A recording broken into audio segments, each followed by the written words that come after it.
Hi students, I am Upasana. Welcome to win study. तो students कैसे हैं आप सब? उम्मीद है कि आप सब अच्छे ही होंगे।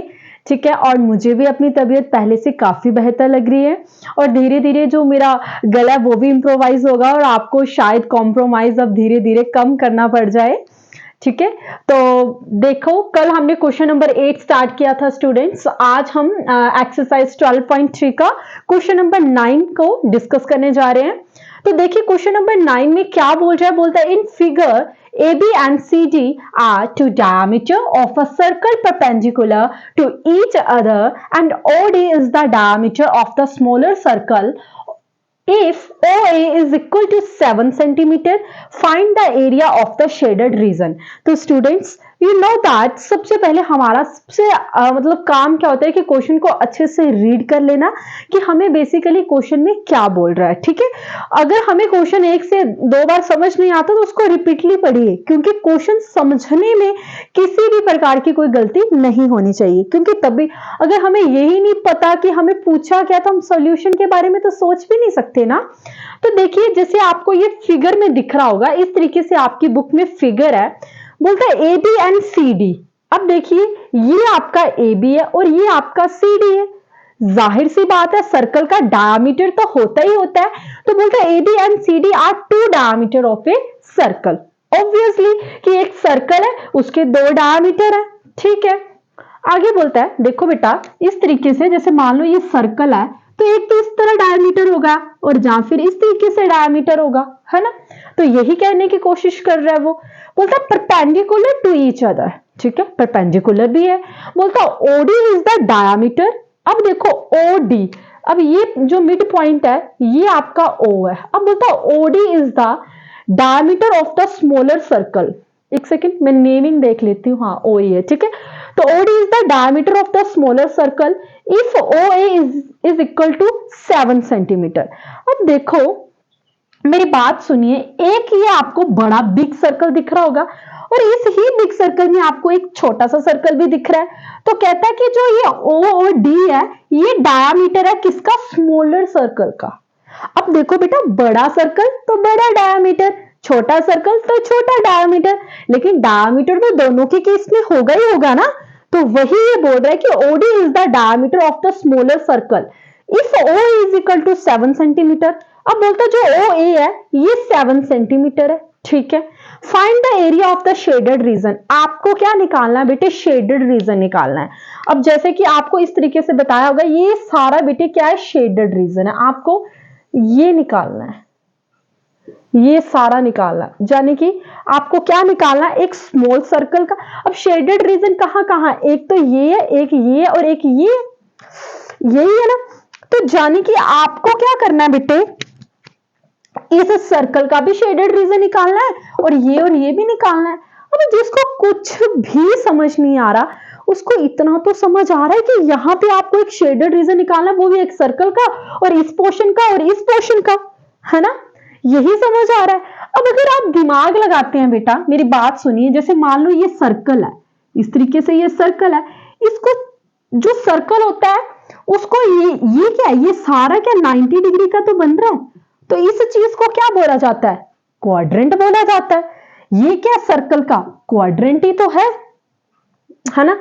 तो अगर मैं, और ये क्या है, अगर मैं आपको एक चीज बता दूं, जैसे मान लो ये सर्कल है और सर्कल हमेशा दो रेडियस से मिलकर बनता है, दो रेडियस से मिलकर बनता है, तो ये सारा क्या होता है?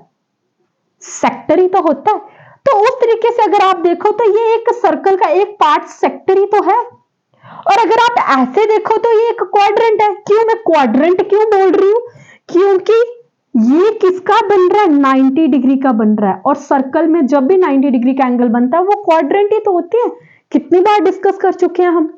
तो अगर मैं किसी तरीके से, मतलब मुझे निकालना क्या है? Area of smaller circle plus area of two segment, ये सेगमेंट ही तो हुई, है ना। अब मुझे निकालना क्या है? अगर मैं हमें शेडेड रीजन पूछा ना, तो शेडेड रीजन कैसे निकलेगा कि area of smaller circle plus area of two segment. अब किसी तरीके से मेरी अगर अगर किसी तरीके से मेरी एक सेगमेंट आ जाती है तो ऑटोमेटिकली दूसरी का भी सेम ही होगा, मैं 2 के साथ मल्टीप्लाई कर लूंगी, दोनों का आ जाएगा। अब बात आती है कि इस सेगमेंट, जो ये सेगमेंट है, इसको सेगमेंट ही बोलते हैं ना बेटा, इसका एरिया कैसे निकालें। अब देखो ये इतना इतना क्या एक पार्ट, देखो ये सर्कल है ना, सर्कल का इतना इतना पार्ट क्या है, ये क्वाड्रेंट ही तो है।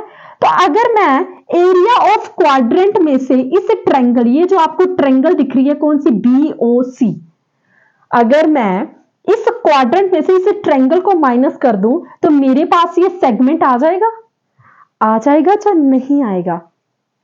अगर मैं इस क्वाड्रेंट में से इस ट्रायंगल को माइनस कर दो तो मेरे पास ये सेगमेंट एरिया आ जाएगा, आ जाएगा ना। तो करते जाते हैं, करते जाएंगे तो आपको ज्यादा अच्छे से समझ आएगा।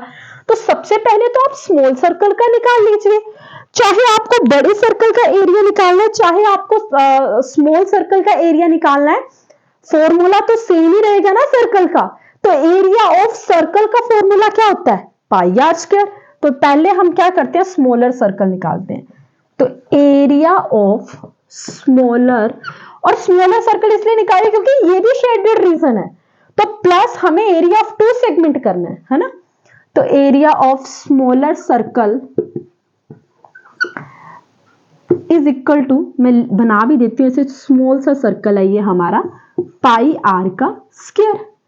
अब देखो जो ये स्मॉल सर्कल है, मैं इसको बाहर लेकर आती हूं इस तरीके से, और इसका जो डायामीटर है वो आपको 7 सेंटीमीटर दिया है। अगर डायामीटर सॉरी, अगर डायामीटर ऑफ स्मॉलर सर्कल का कितना दिया आपको बेटे, 7 सेंटीमीटर दिया है, तो रेडियस कैसे निकलेगी,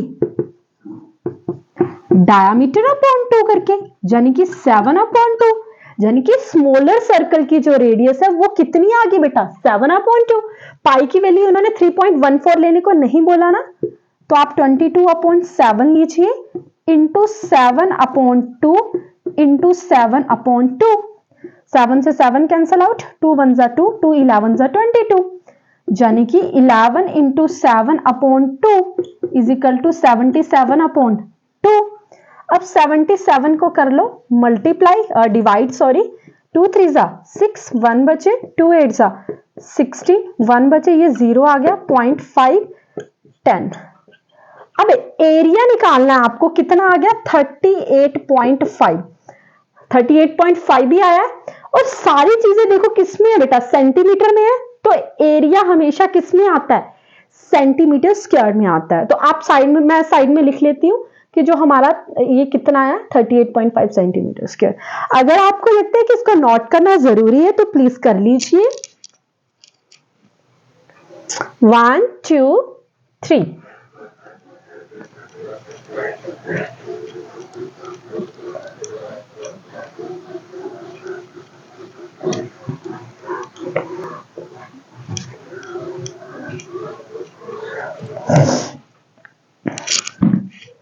आगे आपको क्या निकालना है, सेगमेंट निकालना है, सेगमेंट का एरिया निकालना है ना स्टूडेंट्स। तो एरिया ऑफ सेगमेंट कैसे निकलेगा बेटा, एरिया ऑफ सेगमेंट, ये आपका क्वाड्रेंट है, आपको अच्छे से पता है, सर्कल के 4 जो पार्ट्स हैं वो इक्वल डिवाइडेड 90 डिग्री का एंगल बना रहे हो, दैट इज क्वाड्रेंट, उसको क्वाड्रेंट ही बोलते हैं ना बेटे। Area of quadrant minus area of triangle. अब ट्रायंगल की जगह मैं लिख दूं BOC, ये ट्रायंगल ही तो बन रही है BOC, ठीक है, ये ट्रायंगल ही तो बन रही है BOC, ठीक है बेटे। अब एरिया ऑफ क्वाड्रेंट का फॉर्मूला क्या होता है, 1/4 पाई आर स्क्वायर, ठीक है। I repeat again, area of quadrant is equal to 1/4 pi are square. मैं इस चीज को पता नहीं कितनी बार रिपीट कर चुकी हूँ, मुझे तो खुद भी नहीं पता, लेकिन मैं हर बार इसलिए रिपीट करती हूँ ताकि आपको रिवाइज होता रहे साथ साथ में। बेटा पढ़ना तो आपको खुद ही है ना, मैं क्या कर सकती हूँ, मैं तो आपकी हेल्प कर सकती हूँ। अब देखिए एरिया ऑफ क्वाड्रेंट, अब मैं 1/4 pi are square, 1/4 pi are square, ये फॉर्मूला होता है। We know that area of circle pi are square, इसका चौथा हिस्सा तो है, जैसे मान लो 1 2 3 4, इसीलिए एरिया ऑफ क्वाड्रेंट का फॉर्मूला क्या हो जाता है 1/4 पाई आर का स्क्वायर। ठीक है, तो यहां पे लिख लीजिए 1/4 पाई आर का स्क्वायर माइनस, अब एरिया ऑफ ट्रायंगल यानी कि 1/2 इंटू बेस इंटू हाइट, सीधा लिख दो BO into OC, BO into OC। ठीक है, 1/4 पाई की वैल्यू 22/7। अब देखिए रेडियस कितना है,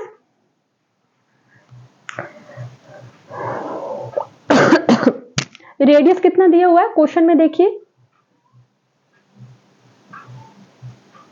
हाँ 7/2 लिखोगे ना आप, 7 दिया हुआ है आपको रेडियस, है ना, रेडियस 7 ही तो दिया हुआ है। यस, ये देखो ये सर्कल है, ये बड़े सर्कल की बात हो रही है ना इस केस में, तो ये पूरा पूरा डायमीटर इसका हाफ कितना दिया है 7, क्योंकि मेंशन्ड है, क्या मेंशन्ड है कि OD is the diameter of the smaller circle if O is equal to 7 centimetre.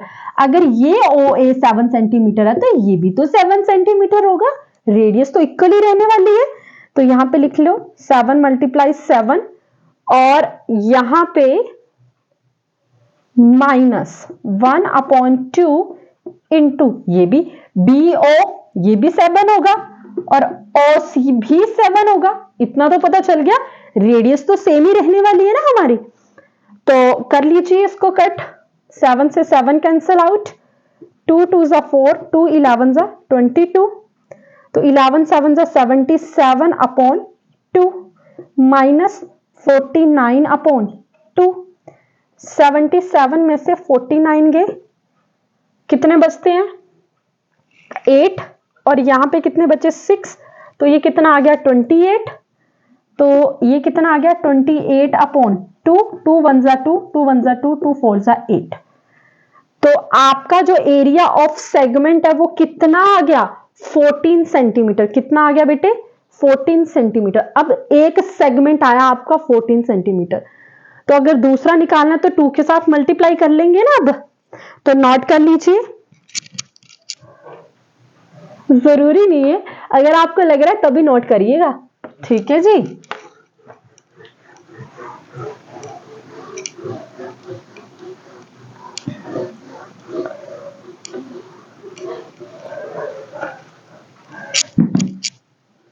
तो आपको शेडेड रीजन निकालना है, तो एरिया ऑफ शेडेड रीजन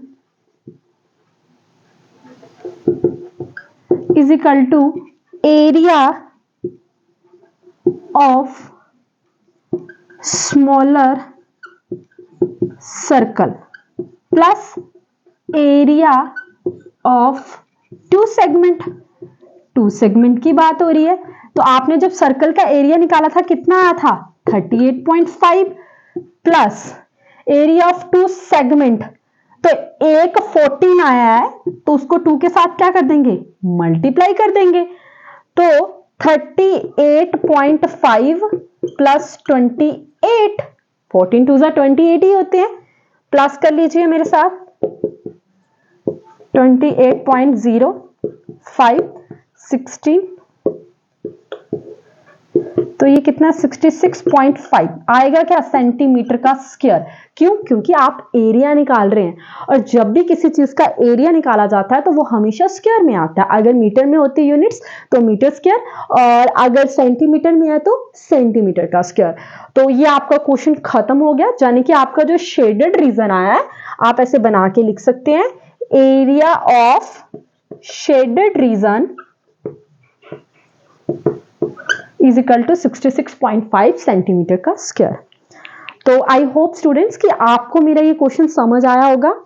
और मैंने मतलब नोटिस करती हूँ मैं ऐसे कि बच्चे एग्जाम के टाइम में बहुत ज़्यादा ऐसे घबरा जाते हैं, एक कुछ तो एजम्पशंस बना लेते हैं कि OMG पता नहीं कैसा एग्जाम आएगा कैसा नहीं आएगा। बेटा आपने इन सब की बिल्कुल भी टेंशन नहीं लेनी।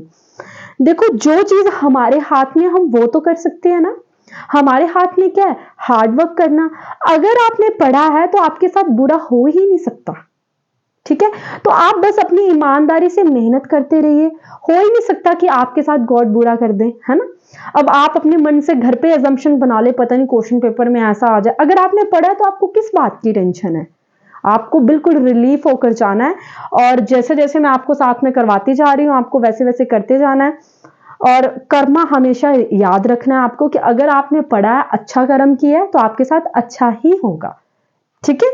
तो घबराएं तो वो ना जिन्होंने पूरा साल स्टडी नहीं करी, ठीक है। तो हाँ, उनके लिए भी मैं बोल देती हूँ कि अगर वो आज से भी स्टार्ट करते हैं तो पास वो भी हो सकते हैं, ठीक है। तो आपको कभी भी हिम्मत नहीं हारनी, गिव अप नहीं करना, आपको अपनी जिसको बोलते हैं 110% देना है अपने हार्डवर्क पे। अपनी मेहनत करते जाइए, डेली पढ़ते जाइए, अपने टाइम टेबल का शेड्यूल अच्छे से बनाइए। 2 मंथ है, उसके बाद तो फिर आपको मजे ही मजे करने हैं, ठीक है। पर ये जो टाइम चल रहा है बेटा, ये कभी वापस नहीं आता, ठीक है। तो अभी तो आपको ऐसा लग रहा होगा कि क्या मैम कितनी बोरिंग बातें कर रहे हैं जो भी, लेकिन कुछ टाइम के बाद आपको ये चीज रियलाइजेशन होगी। अब देखो, जो अभी टाइम निकल रहा है, आप उसको चाह के भी वापस नहीं लेके आ सकते, है ना।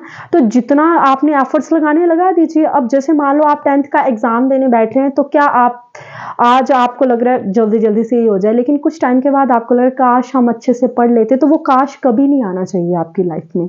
आपको बिल्कुल मतलब आप सोचो कि ये जो गोल्डन पीरियड आप ये दोबारा नहीं आने वाला, तो आप एफर्ट्स लगाइए ना। क्या पता जो बच्चे बिल्कुल हिम्मत ही हार के बैठ गए हैं कि हमें मैथ आता ही नहीं है, आता ही नहीं है, ये हो ही नहीं सकता, ये सारी हमारी अंदर की एजम्पशंस होती हैं। अगर आप आज भी शुरू करते हैं तो पास तो वो भी हो सकते हैं, लेकिन शुरू तो आपको ही करना है ना बेटा, मैं तो आपकी हेल्प ही कर सकती हूँ। अब देखो, मेरी इतनी ज़्यादा तबीयत खराब है कि आप इमेजिन भी नहीं कर सकते, लेकिन मैं क्या चाहती हूँ कि अगर मोटिवेट, मतलब मैं ही अगर लेक्चर लेना बंद कर दूंगी तो आपका मोटिवेशनल कैसा हो जाएगा। आप मुझे देख के देखो कि मैंने एग्जाम नहीं देने, लेकिन फिर भी मैं आपकी क्लास ले रही हूँ ऐसी कंडीशन के साथ भी। तो आपको भी क्या करना है, कुछ तो करना ही पड़ेगा, पढ़ना तो आपको खुद पड़ेगा, ठीक है। तो आई होप स्टूडेंट्स कि आपको मेरा ये क्वेश्चन समझ आया होगा और आपको मेरे साथ पढ़ने में मज़ा भी आ रहा होगा।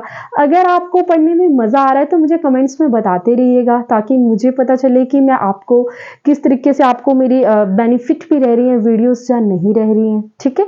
And thank you so much मेरी वीडियोस को देखने के लिए और मतलब मेरे साथ कॉम्प्रोमाइज़ करने के लिए। Once again thank you so much.